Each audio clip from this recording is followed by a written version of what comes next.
E hoje a gente vai falar sobre algumas mulheres que nos ensinam que o nosso posicionamento libera a herança de Deus sobre as nossas vidas. Então, hoje eu quero compartilhar uma palavra com vocês sobre as filhas de Zelofeade. Eu não sei se vocês já ouviram falar sobre elas na Bíblia. É um nome diferente, mas elas foram mulheres muito importantes e que mudaram a lei de Israel por causa do posicionamento delas. Então elas carregavam algo poderoso. Como eu disse, são 5 mulheres, são as filhas de Zelofeade. Toda hora eu vou ter que me concentrar para falar esse nome, mas eu vou falar várias vezes para vocês gravarem esse nome no coração de vocês, para nos momentos oportunos o Espírito Santo trazer aos nossos corações. Lembra da filha de Zelofeade e a gente se posicionar diante de Deus. Então, através da história dessas mulheres, mais uma vez, o Senhor se revela a nós como sendo um Deus justo, um Deus que olha para todos com igualdade e um Deus que não desampara os vulneráveis. Vulneráveis, eu quero colocar aqui realmente os órfãos, as viúvas, as pessoas que são vulneráveis mesmo neste mundo. E aí eu quero convidar vocês a abrirem a Bíblia lá em Números 27. A gente vai ler do versículo 1 ao 11, para a gente entender o que as filhas de Zelofeade fizeram. Mas antes eu quero trazer, enquanto vocês vão abrindo aí, eu quero trazer um pano de fundo dessa história para a gente se aprofundar nos detalhes. Números 27, a gente vai ler do 1 ao 11. Hoje a gente vai dar uma lida aqui na Bíblia, gente. E aí, as filhas de Zelofeade, elas aparecem no cenário bíblico pouco antes do povo entrar na Terra Prometida. Então, essa história, esse episódio que a gente vai ver aqui, acontece no deserto, quando Deus deu uma instrução para Moisés. Eles estavam prestes a entrar em Canaã, que era a Terra Prometida, e aí Deus pediu para Moisés para que eles fizessem um recenseamento do povo. Então, Deus estabeleceu um princípio de que, quando eles entrassem em Canaã, a terra prometida, a terra seria dividida, ela seria dividida como herança, de acordo com o número de homens de cada tribo. Então, quem tinha um clã maior receberia um pedaço maior de terra, quem tinha um clã menor receberia uma porção menor da terra, e essa distribuição seria feita por sorteio. Então, cada família, cada clã ia receber a sua parte de acordo com a tribo dos seus antepassados, que são as 12 tribos de Israel. José, os irmãos de José, cada um tem a sua tribo ali. Então, até aqui, tudo estava bem organizado, Deus deu todas as instruções para que isso acontecesse, e tudo estava muito justo dentro da lei, mas é exatamente nesse cenário que surge um problema. Um detalhe que a lei não cobria, uma situação que parecia não ter saída, e é nessa história que essas 5 mulheres, elas passam por uma situação que começou a complicar para elas. Porque a Bíblia nos conta que o pai delas, que é Zelofeade, ele morreu no deserto. E ele não tinha filhos homens. Então, dentro daquele sistema que Deus tinha instituído na lei,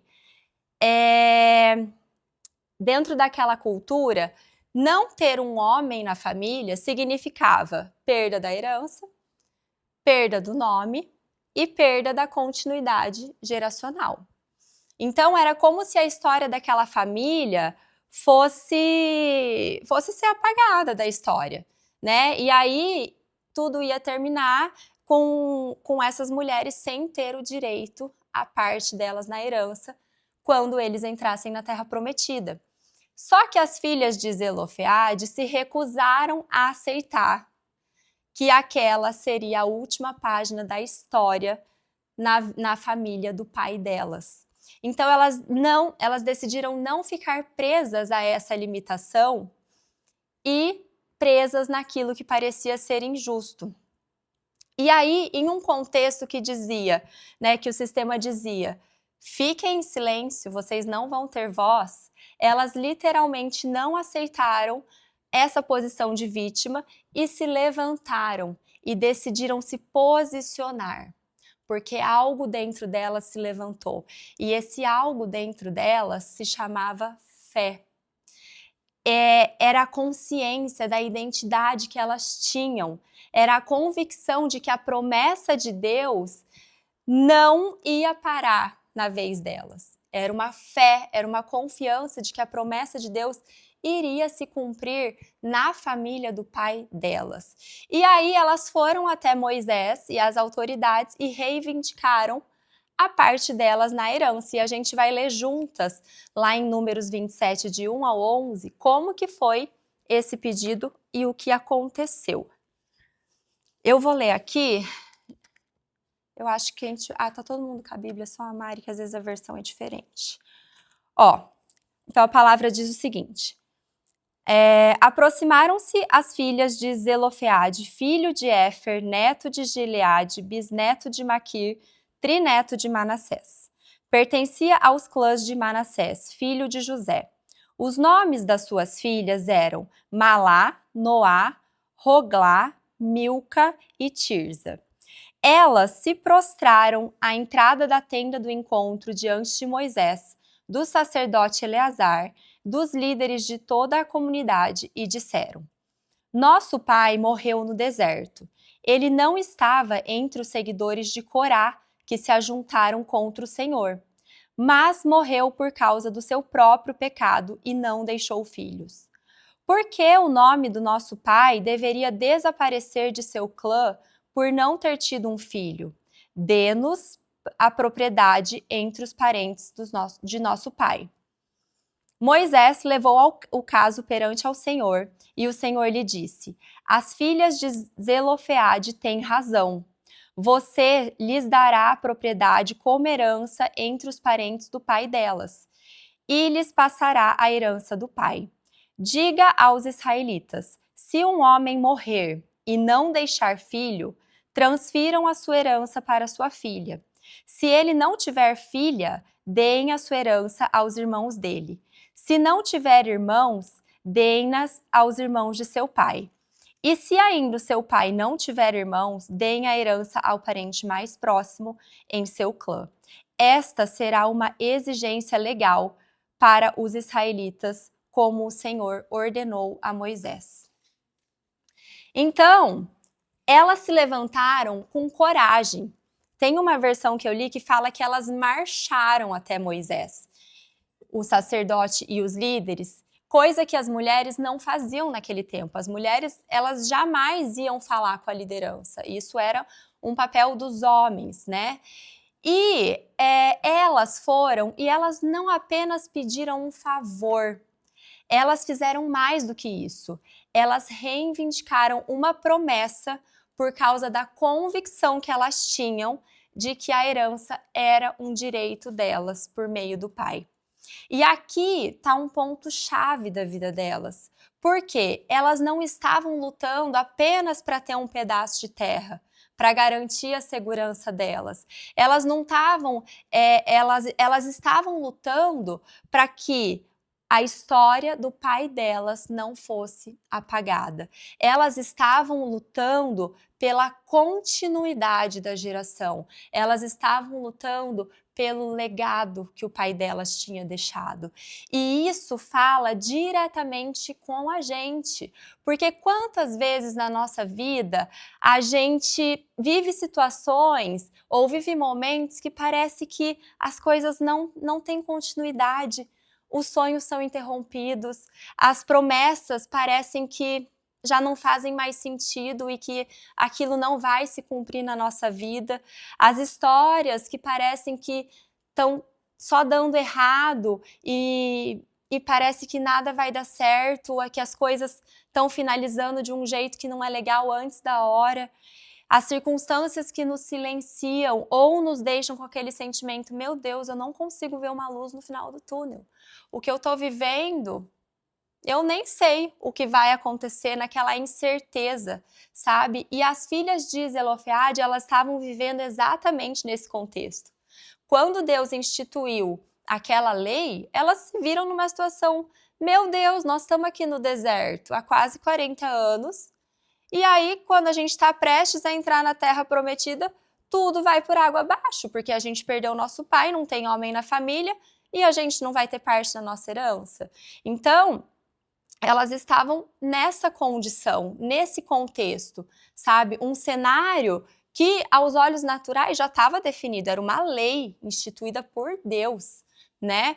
Então, elas decidiram se posicionar, elas se levantaram e foram marchando até Moisés, e abrindo um parênteses aqui, quando as pessoas iam falar com Moisés, era como se nós estivéssemos indo orar no dia de hoje, porque Moisés era o porta-voz de Deus na comunidade, né? Então, hoje nós sabemos que através de Jesus a gente tem esse acesso a Deus e a gente pode se achegar a Deus em oração.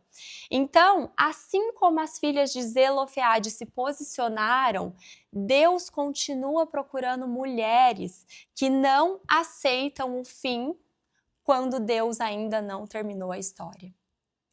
A situação que você está vivendo na sua vida não chegou ao fim. E você não pode se conformar com o que tem acontecido, porque Deus ainda continua escrevendo a história. E é isso que Deus quer da gente. Ele quer levantar mulheres como eu e vocês, que não se calam diante da impossibilidade, mas se levantam com fé e reivindicam a sua parte da herança, reivindicam a promessa que Deus já liberou. E é isso que Deus deseja de nós.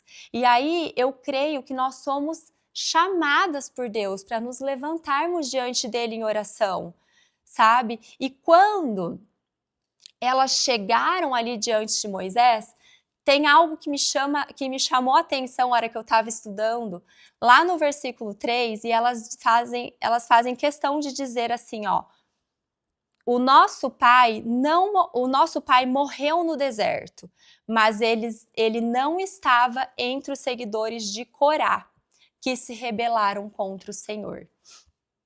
E aí, como eu sempre digo, a palavra de Deus, ela precisa ser estudada e a gente precisa se atentar aos detalhes. E eu ia seguir a ministração falando só sobre a vida delas, só sobre o episódio com elas. Só que essa parte me chamou a atenção, que o pai não estava entre os seguidores de Corá, que se rebelaram contra o Senhor. E aí eu fui buscar quem eram os seguidores de Corá, o que foi a rebelião de Corá, e eu quero trazer para vocês, e é um texto longo, então eu vou pedir um pouquinho de paciência para a gente ler juntas, lá em Números 16, do versículo 3 ao 35. E aí, enquanto vocês abrem, só trazendo aqui sobre esse conhecimento sobre quem era Corá. Corá era um homem da tribo de Levi, da família de Coate. Eu tô falando isso a nível de conhecimento para vocês, tá? E ele não era uma pessoa qualquer, porque ele fazia parte de um povo que tinha uma função extremamente sagrada. A tribo de Levi, ela era responsável para cuidar dos objetos santos do tabernáculo. Então, eles transportavam a Arca da Aliança, que é onde estava a presença de Deus, o altar, os utensílios sagrados. Então, era uma família que estava perto da presença de Deus. Eles tinham uma responsabilidade espiritual muito importante. E aí, mesmo estando perto da presença de Deus, o coração deles não foi submisso a Deus. Corá, Datã, Abirão e mais 250 líderes se levantaram contra Moisés e Arão. E aí nós vamos ler juntas o que foi essa rebelião de Corá. Eu vou começar lá no versículo 3 do capítulo 16, que diz assim: Eles se ajuntaram contra Moisés e Arão e lhes disseram: Basta, a assembleia toda é santa, cada um deles é santo, e o Senhor está no meio deles. Então, por que vocês se colocam acima da assembleia do Senhor? Quando ouviu isso, Moisés prostrou-se com o rosto em terra. Depois disse a Corá e a todos os seus seguidores: Pela manhã, o Senhor mostrará quem lhe pertence e fará aproximar-se dele aquele que é santo. O homem a quem ele escolher, você, Corá e todos os seus seguidores deverão fazer o seguinte: peguem os incensários e amanhã coloquem neles fogo e incenso perante o Senhor. Quem o Senhor escolher será o homem consagrado. Basta, levitas. Moisés disse também a Corá: Agora ouçam-me, levitas. Não lhes é suficiente que o Deus de Israel os tenha separado do restante da comunidade de Israel e os tenha trazido para junto de si, a fim de realizarem o trabalho no tabernáculo do Senhor e para estarem preparados para servir a comunidade? Ele trouxe você e todos os seus irmãos levitas para junto dele, e agora vocês querem também o sacerdócio? É contra o Senhor que você e todos os seus seguidores se ajuntaram. Quem é Arão? Quem é Arão para que se queixem contra ele? Então Moisés mandou chamar Datã e Abirão, filhos de Eliabe, mas eles disseram: Nós não iremos. Não lhe basta nos ter tirado de uma terra onde há leite e mel com fartura, para mandar-nos ao deserto? E ainda quer se fazer de chefe sobre nós? Além disso, você não nos levou a uma terra onde há leite e mel com fartura, nem nos deu uma herança de campos e vinhas. Você pensa que pode cegar os olhos destes homens? Nós não iremos. Moisés indignou-se e disse ao Senhor: Não aceites a oferta deles. Não tomei deles nem sequer um jumento, nem prejudiquei a nenhum deles. Moisés disse a Corá: Você e todos os seus seguidores terão que apresentar-se amanhã ao Senhor. Vocês, eles e Arão. Cada homem pegará o seu incensário e nele colocará incenso e apresentará ao Senhor. Serão 250 incensários ao todo. Você e Arão também apresentarão os seus incensários. Assim, cada um deles pegou o seu incensário, acendeu o incenso e se colocou com Moisés e Arão na entrada da tenda do encontro. Quando Corá reuniu todos os seus seguidores à entrada da tenda do encontro, incitando-os contra Moisés e Arão, a glória do Senhor apareceu a toda a comunidade. E o Senhor disse a Moisés e a Arão: Afastem-se dessa comunidade para que eu acabe com eles imediatamente. Mas Moisés e Arão prostraram-se com o rosto em terra e disseram: Ó Deus, que a todos dá vida, ficarás tu irado contra toda a comunidade quando um só homem pecou? Então o Senhor disse a Moisés: Diga à comunidade que se afaste das tendas de Corá, Datã e Abirão. Moisés levantou-se e foi para onde estavam Datã e Abirão, e as autoridades de Israel o seguiram. Ele advertiu a comunidade: Afastem-se das tendas desses ímpios, não toquem nada do que pertence a eles, senão vocês serão eliminados por causa dos pecados deles. Eles se afastaram das tendas de Corá, Datã e Abirão. Datã e Abirão tinham saído e estavam em pé à entrada de suas tendas, junto com as suas mulheres, seus filhos e suas crianças pequenas. E disse Moisés: Assim vocês saberão que o Senhor me enviou para fazer todas essas coisas, e que isso não partiu de mim. Se estes homens tiverem morte natural e experimentarem somente aquilo que normalmente acontece aos homens, então o Senhor não me enviou.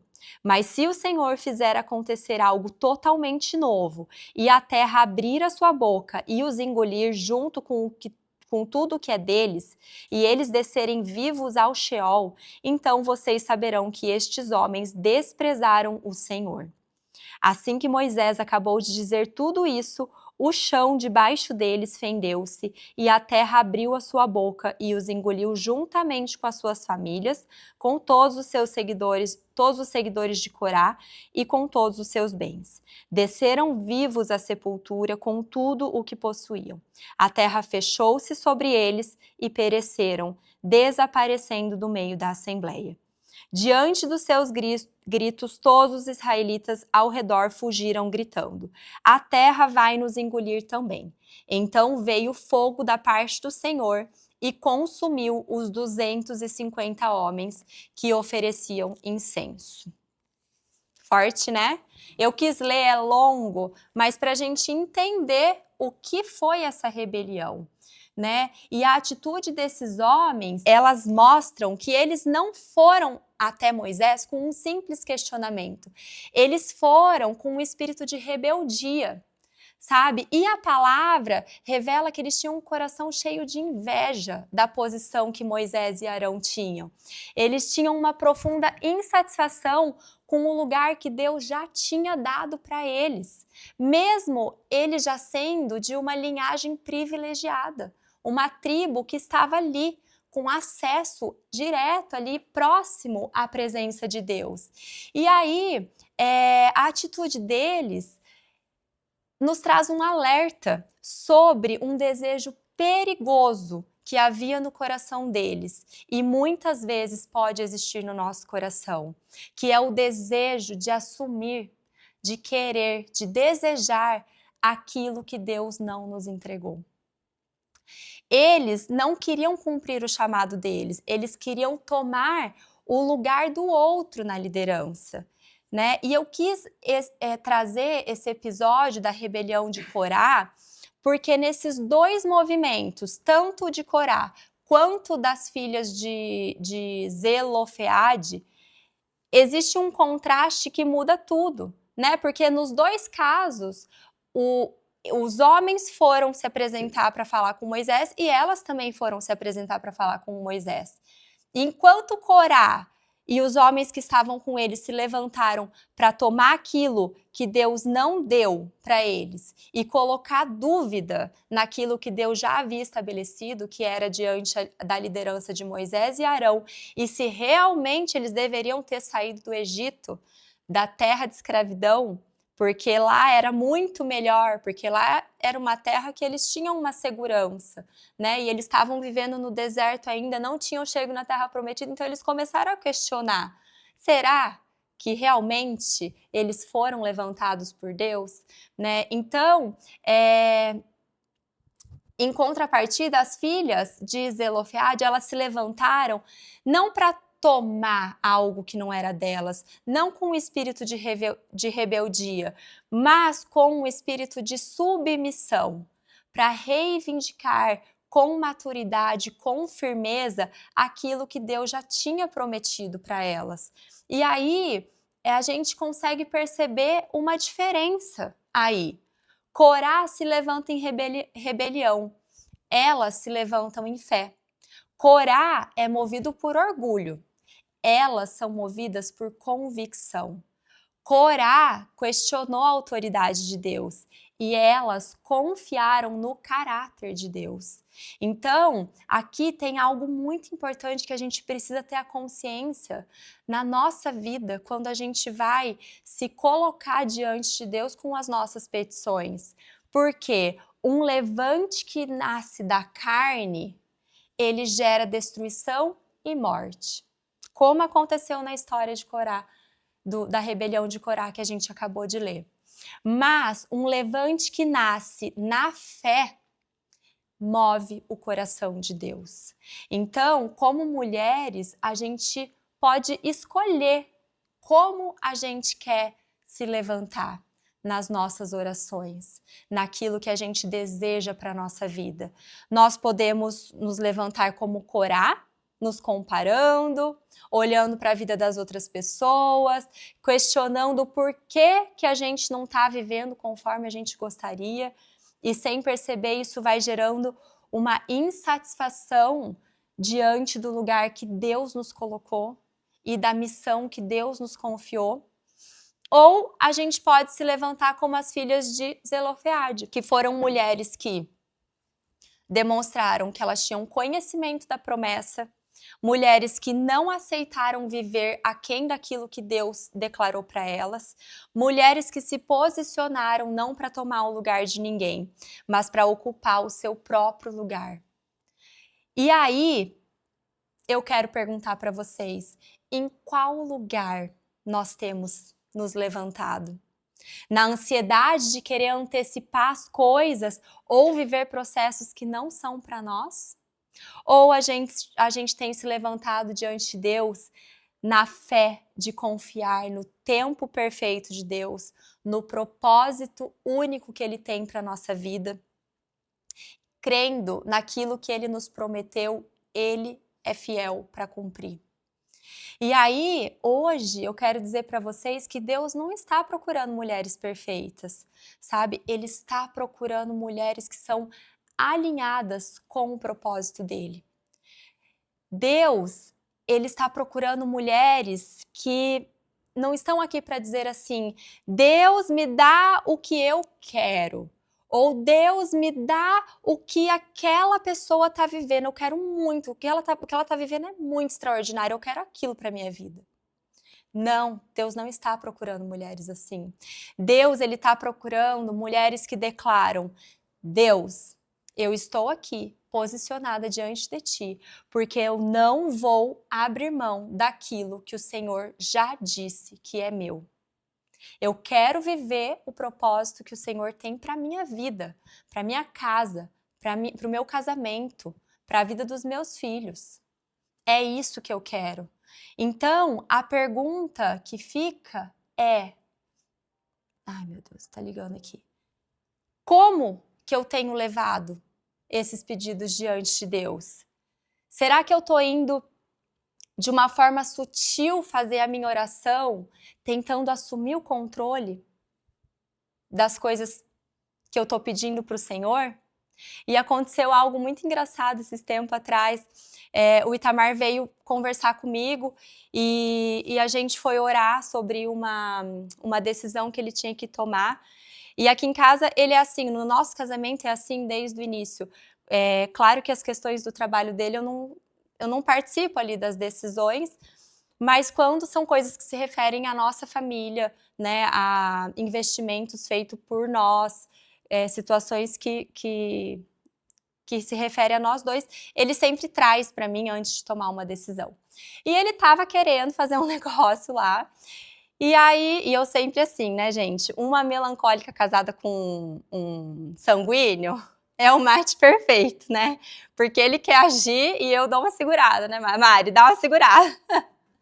E aí ele veio e a minha fala sempre é, calma, vamos orar, vamos orar. E aí a gente, né, deu as mãos, aí eu comecei a orar, falei, eu vou orar. Daí eu comecei a minha oração, Senhor, quero colocar diante de ti, tal, esse desejo, tal. Daí ele olhou pra mim, falou assim, ai, deixa que eu oro. Daí eu olhei dele, não, Senhor, porque olha, esse negócio é muito bom, então assim, o Senhor tem isso aqui, aí eu olhei pra ele, eu falei, gente, tipo assim, né, ele tava fazendo uma oração do que ele queria, tipo, Deus, é isso, entendeu? Tipo, a minha oração, ele falou, não, essa oração da Mariana muito assim, vamos ver o que vai acontecer, deixa que eu oro que eu vou resolver, né? Então, e aí o que aconteceu? Passou um tempo, essa semana a gente foi orar de novo, né, sobre essa situação específica e foi muito legal, porque Deus agiu conforme a vontade dele. E a vontade de Deus não foi a vontade do Itamar. Então, quando a gente coloca os nossos pedidos diante de Deus, nos submetendo à vontade dele, o Senhor, ele traz paz. E eu, como esposa, posso falar para vocês, eu não tinha certeza, eu tava naquele modo, será que é isso, né? Cadê a Rafa? Será? Só que ele tava convicto de que aquele negócio era um negócio bom. E eu no será e ele ali, eu comecei a orar, ele também. Essa é a importância da gente se posicionar como esposa, né, juntas, debaixo de uma mesma missão. Por quê? Sem que eu quisesse, porque eu falo para vocês, eu não tenho esse entendimento dessa parte, mas Deus começou a tirar a paz dele. Não fui eu que fiquei falando na cabeça dele, ai, não quero, ah, não acho. Ah, eu só falava assim, vamos orar, vamos ver o que Deus vai fazer, o que Deus vai preparar. E aí ele chegou aqui e falou, ó, não tô sentindo paz, não tô. E aí a gente orou de novo, vamos ver, vamos dar o checkmate final, e realmente ele não fez o que ele queria e ele sentiu muita paz. E ele ficou assim, impressionado com o poder de Deus, com a experiência que ele teve de confiar no Senhor e o Senhor fazer o melhor, e ele sentia paz disso. Então, como mulheres, eu quero encorajar vocês. Como eu disse, Deus não está procurando mulheres perfeitas, nós não somos perfeitas, mas quando a gente busca alinhar os nossos planos, os nossos desejos com o coração do Senhor, Ele vai agindo. É inevitável que isso aconteça. Então, tentar impor o nosso desejo muitas vezes acontece, é natural nosso, né? E é por isso que a gente precisa parar constantemente para avaliar o nosso coração. E aí, a gente sempre tem que se perguntar, será que em algum nível eu tô tentando ser o Deus da minha própria vida? Querendo determinar o que é melhor para mim?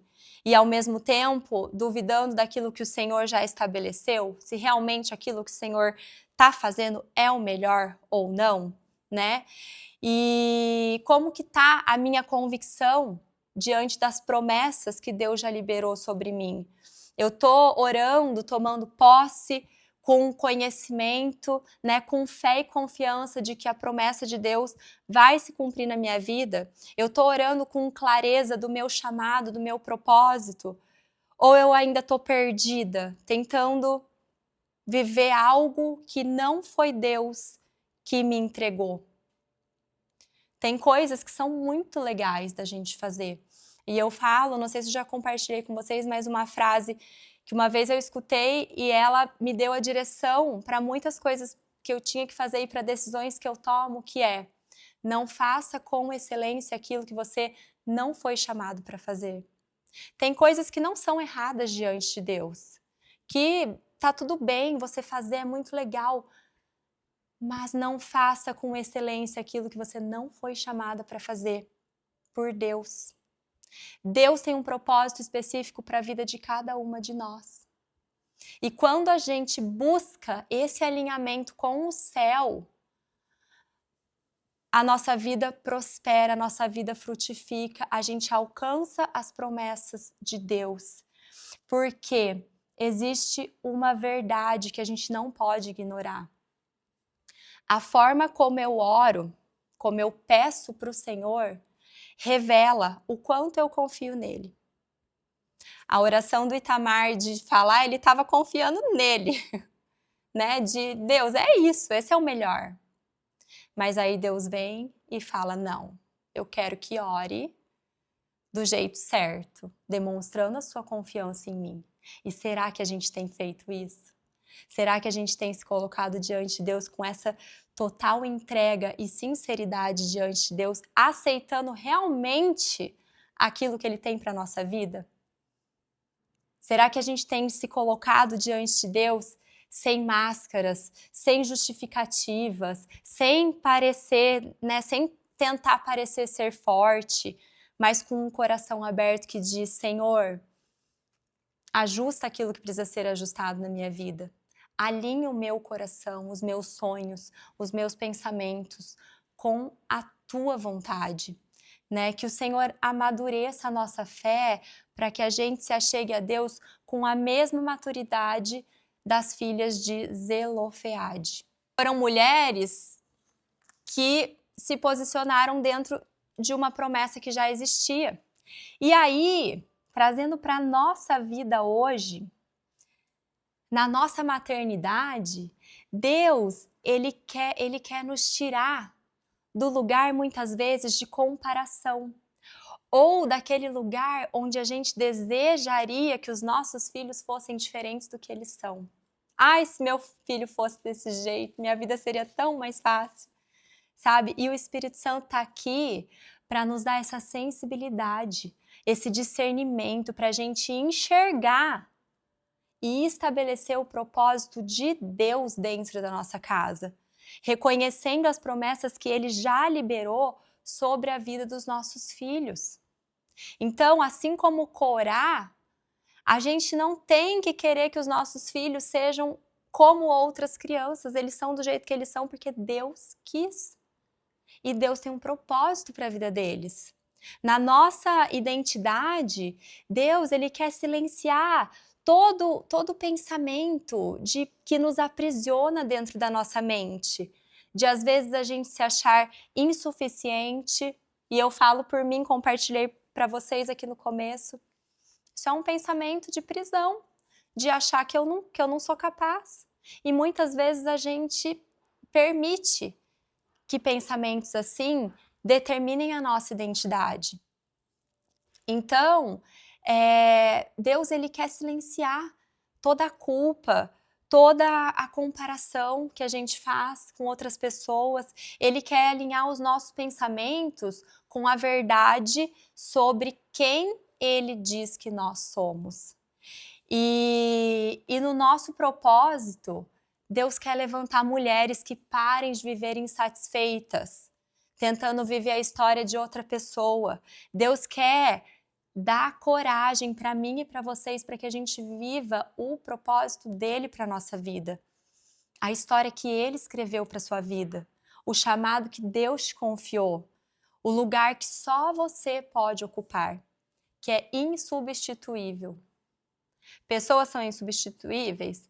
Até são nas empresas e tal, mas no propósito que Deus tem para nós somos insubstituíveis. E é claro que Deus é um Deus de movimento e a obra dele continua. Então, se eu me recuso a negligenciar, se eu começo a negligenciar aquilo que Deus tem me entregado, ele vai levantar outra pessoa. Mas será que é isso que Deus quer para minha vida? Não, gente, Deus tem um propósito específico para a vida de cada uma de vocês. E vocês precisam se levantar com coragem diante de Deus. E olha que poderoso, diante dessas circunstâncias, essas 5 mulheres, elas não chegaram até Moisés como vítimas, elas não chegaram reclamando, murmurando, né, questionando com rebeldia, essa lei está errada, é injusto isso, porque como assim? Nosso pai, a gente não tem pai. Elas não chegaram assim, elas se apresentaram a Moisés com respeito, sabedoria e maturidade. E elas disseram, por que o nome do nosso pai será apagado só porque ele não teve filhos homens? Nos dê a propriedade entre os parentes do nosso pai. Elas estavam sendo movidas pela identidade que elas tinham e pelo pertencimento. Elas não queriam que a geração do pai delas acabasse. Elas queriam que o legado permanecesse. Né? E elas tinham um senso de pertencimento, nós pertencemos a uma família, então nós queremos a propriedade entre os parentes dos nossos pais. E aí, elas não fizeram isso numa posição de vítima, e isso a gente precisa trazer para a nossa vida, porque quem vive constantemente na posição de vítima abre espaço para a rebeldia e para o egoísmo.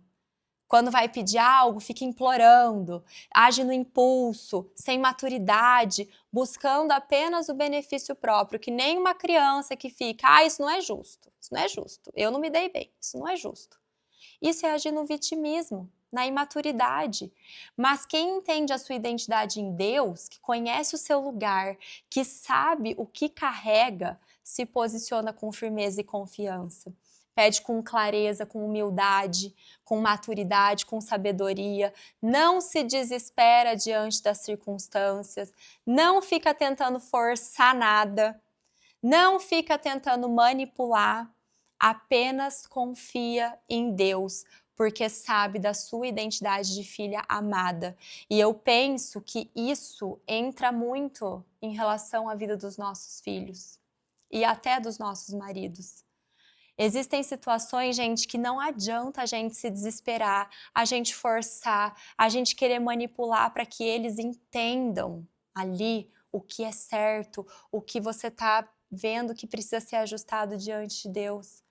A gente precisa se posicionar diante de Deus com fé e confiança, gerando aquilo no Senhor, crendo que se Deus prometeu que os meus filhos são herança dele, que a minha família vai ser abençoada, eu me permaneço firme ali na minha posição, com maturidade, com sabedoria e confiança de que, se Deus prometeu, Ele vai cumprir.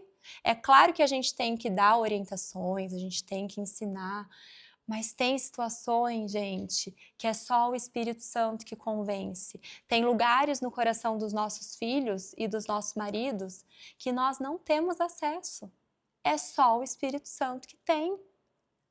Então, a gente como mulher, como mãe, como esposa, a gente precisa se levantar diante de Deus com essa maturidade. E aí, por causa dessa confiança, Deus respondeu ao pedido daquelas mulheres de maneira positiva. A palavra diz que Moisés levou o caso para Deus e Deus respondeu: elas têm razão. Imaginem isso, naquela época que as mulheres não tinham voz ativa, né? A lei determinava algo contrário do que elas estavam pedindo. E o próprio Deus vem e diz: elas estão certas. E aí Deus não apenas ouviu o pedido delas, Deus validou o desejo do coração delas, né, de manter o legado do pai. E ele respondeu com justiça, com graça e com fidelidade. E a resposta de Deus foi tão poderosa que ela não só mudou a história dessas mulheres, mas mudou a lei inteira. Né? Porque a partir do posicionamento delas, o Senhor estabeleceu uma nova lei para Israel, para que todos os filhos de Israel tivessem acesso à herança. Se perdesse o pai, se perdesse mãe, se não tivesse, tem todo lá o escrito certinho, mas ninguém ia perder mais a parte da herança. E aí, vocês conseguem perceber o peso disso? Que Deus, Ele estava dizendo: vocês têm lugar, vocês têm voz, vocês têm herança dentro do meu propósito. E Deus está dizendo isso para nós hoje. Vocês têm lugar, vocês têm voz, vocês têm herança dentro do propósito de Deus. E isso não foi apenas sobre essas 5 mulheres, gente. É o coração de Deus se revelando para todos nós, para todos os seus filhos. E isso nos ensina algo extraordinário sobre o caráter de Deus, de que Ele não ignora quem se posiciona. Deus não despreza as vozes que parecem improváveis, né? Ou as vozes dos vulneráveis. Mas Deus honra quem se levanta com fé e com verdade, independente se é homem, mulher, criança, periquito, papagaio, né? Se a posição social é boa, se é ruim, porque no reino de Deus não é a cultura que define o nosso valor, mas é o amor dele pelas nossas vidas. E assim como aquelas mulheres se levantaram, a gente também precisa se levantar. E talvez hoje o seu pedido não seja por um pedaço de terra, mas o seu pedido seja para ter paz dentro da sua casa, por direção para criar os seus filhos, por uma cura física, uma cura emocional, em alguma área que você não tem mais esperança, por um recomeço, por um propósito. E aí, essa história das filhas de Zelofeade nos lembra que a gente pode se achegar até Deus. Não como alguém que implora por migalhas, mas como uma filha que reconhece a herança que carrega, que tem a convicção. Então, que na sua vida, na sua casa, no seu propósito, não importa o que tenha acontecido, o seu lugar não foi cancelado. O seu lugar não foi esquecido. O seu lugar diante de Deus e aquilo que Ele tem para a sua vida está reservado, está guardado por Ele. Só que existe um chamado, de Deus para as nossas vidas. E hoje, o que ele deseja? Que a gente se levante, que a gente se posicione, que a gente abra a nossa boca com fé, porque o mesmo Deus que disse para Moisés que aquelas mulheres tinham razão, ele continua olhando para as mulheres de hoje e respondendo ao pedido delas, e respondendo ao meu e ao seu pedido.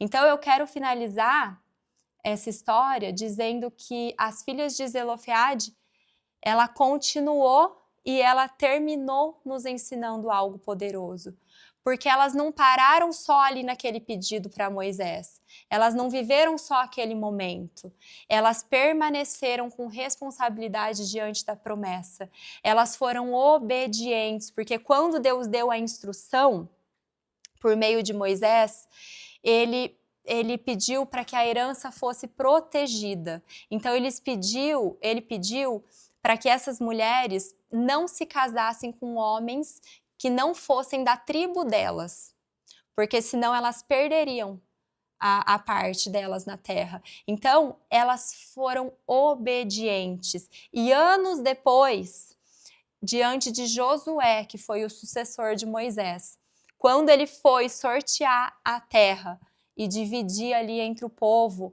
elas voltaram até ele e disseram: Deus nos falou e nós não esquecemos. Elas foram lá de volta. Ó, tá falado. A gente veio aqui receber, sabe? E essa fala nos revela que elas sustentaram a promessa. Elas confiaram e elas permaneceram fiéis até o cumprimento. Sabe? Porque quem vive de promessa não vive de insatisfação e incertezas, mas vive de convicção. E é isso que Deus quer que a gente viva, de convicção, convicção da nossa identidade, convicção do nosso propósito e convicção das promessas de Deus que já foram liberadas sobre as nossas vidas. E tudo que Deus deseja é que a gente se achegue até Ele e diga: o Senhor me falou e eu não esqueci. Então, quando a dúvida vier no seu coração, se coloque diante de Deus e diga: Deus, o Senhor falou, está falado. O Senhor não é homem para que mintas. E confia, porque se Ele falou, Ele vai cumprir. Agora o trabalho, se Deus falou, Ele cumpre, liberou, qual é o trabalho que nós temos que fazer? Tomar posse, descansar, acessar a promessa, falar: Senhor, ó, tô aqui, não esqueci, tô firme, sabe? E aí é esse tipo de mulher que Deus está levantando hoje, sabe?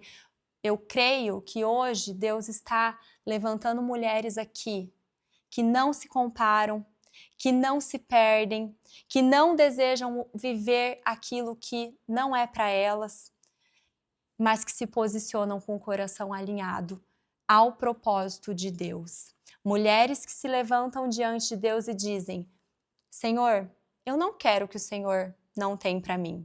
Eu quero exatamente aquilo que o Senhor já liberou pela minha vida. Pois eu não estou tentando viver a história de outra pessoa. Eu quero me levantar para viver a história que o Senhor escreveu para mim. E eu vou permanecer fiel até que a sua promessa se cumpra na minha vida, na minha casa, na vida dos meus filhos, na vida dos filhos dos meus filhos e assim por diante. Amém? É esse tipo de mulher que Deus está levantando hoje. E aí eu quero só terminar dizendo 4 verdades que eu quero que a gente saia daqui consciente e convicta. Que a história dessas mulheres, das filhas de Zelofeade, revela que Deus ouve quem se posiciona com fé. A justiça é parte do caráter de Deus. As promessas precisam ser lembradas e reivindicadas. Não esqueçam das promessas que Deus já liberou sobre a sua vida. E eu quero que vocês saibam que nós, mulheres, temos voz diante de Deus. Nós mulheres, nós temos uma herança no propósito de Deus. Nós somos parte desse projeto eterno do Senhor. E dentro de cada casa, Deus levantou mulheres cheias de poder e autoridade diante dele para reivindicar essas promessas e ver as promessas de Deus se cumprindo na vida dos nossos filhos, dos nossos maridos e principalmente nas nossas vidas.